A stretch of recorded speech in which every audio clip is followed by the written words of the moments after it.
ജിദ്ദയിലെ Indian Christian community Christmas ആഘോഷിച്ചു. ജിദ്ദയിലെ ഇന്ത്യൻ കോൺസുൽ ജനറൽ ഉദ്ഘാടനം ചെയ്തു. വിവിധ സംസ്ഥാനങ്ങളിൽ നിന്നുള്ളവർ കലാപരിപാടികൾ അവതരിപ്പിച്ചു.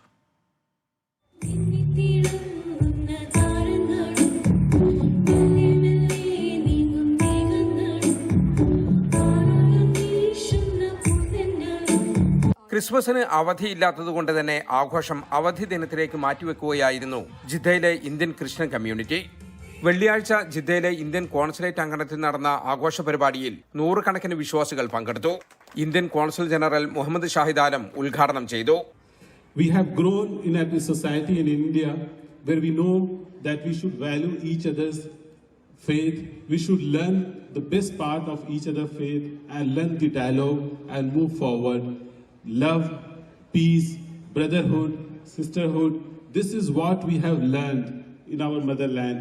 And I'm so thankful, so happy to see that each one of you who is present from our motherland here is also celebrating this message of love, peace and brotherhood in this part of the land.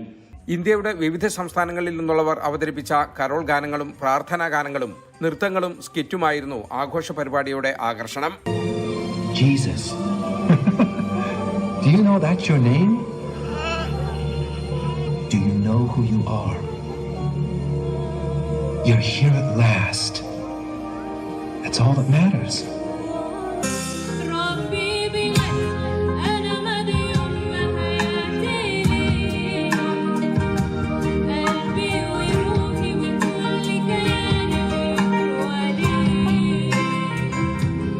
V വർഗീസിന്റെ അധ്യക്ഷതയിൽ നടന്ന പരിപാടിയിൽ സെബി അച്ഛൻ, pastor Hanok Abhinay രാജപുടി എന്നിവർ Christmas സന്ദേശം നൽകി.